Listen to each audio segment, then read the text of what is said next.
Most foreigners mess up presentations in Japan without even realizing it.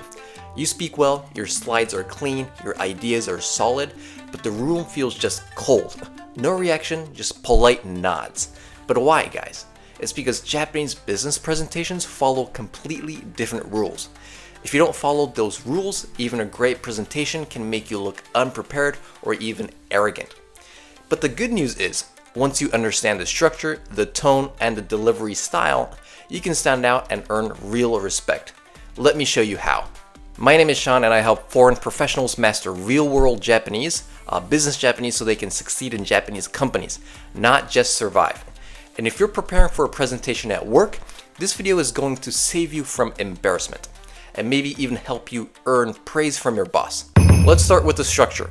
Japanese presentations are all about logical flow, not just random slides. I'm gonna give you this simple 4-part format, all right?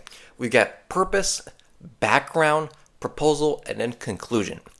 By the way, guys, in Japanese, we call this kisho tenketsu. All right, I'm gonna elaborate, don't worry. So in the purpose, you wanna start by clearly stating what the presentation is about.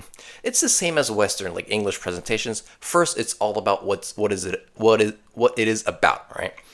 When it comes to the background, you wanna share the situation, data, or the problem. This is where we talk about the actual data, not just saying your purpose and moving to the conclusion, all right? You want to show real data. This is the show part. You're elaborating. You're talking about what the data is. You're talking about why you thought so, and you're connecting it to the next proposal, all right? And our third one, the proposal, you want to present your idea or solution to the problem. This is where you actually talk about, in the second part, the background, you talk about the problem, and now you're trying to talk about the solution to it, right? By the way, guys, I make these videos like this as well. Kisho tenketsu. Purpose, background, proposal, and conclusion, all right?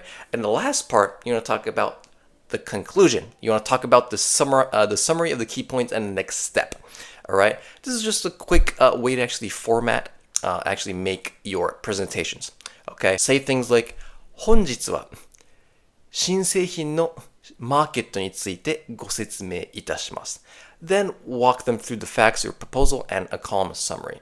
Don't try to build suspense or be dramatic. That doesn't usually go over well in a Japanese business setting. All right. So the first part is very important. Like I said, you can talk about the purpose, why you're talking about this presentation, and then later, before going to the conclusion, you want to show data. All right.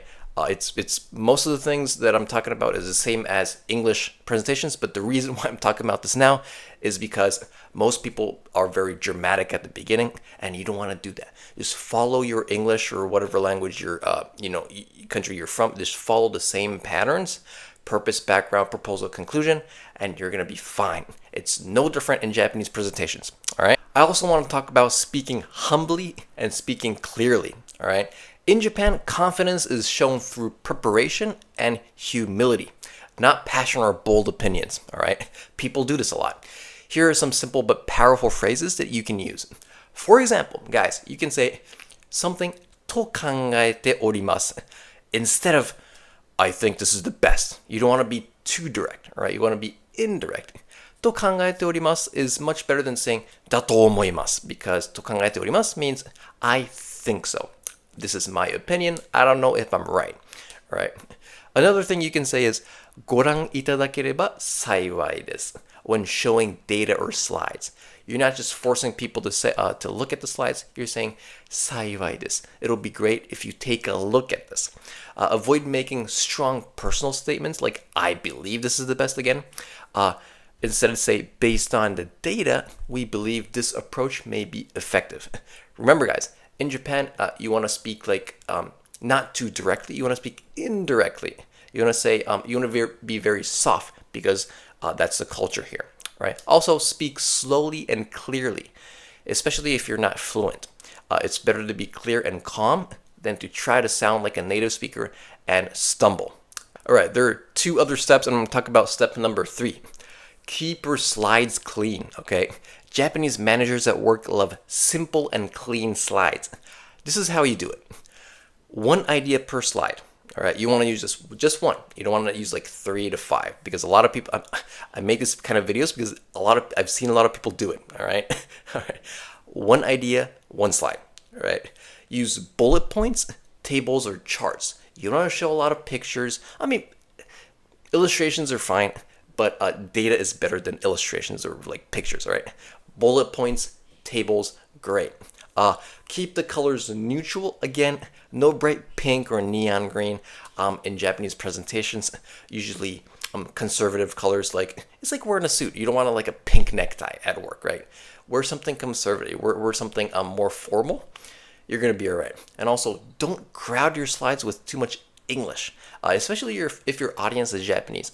A lot of people at my workplace, when they make a slide, they use a lot of English phrases. They put a lot of English, and the Japanese managers come to me saying, "What is he talking about?" So we don't want to do that.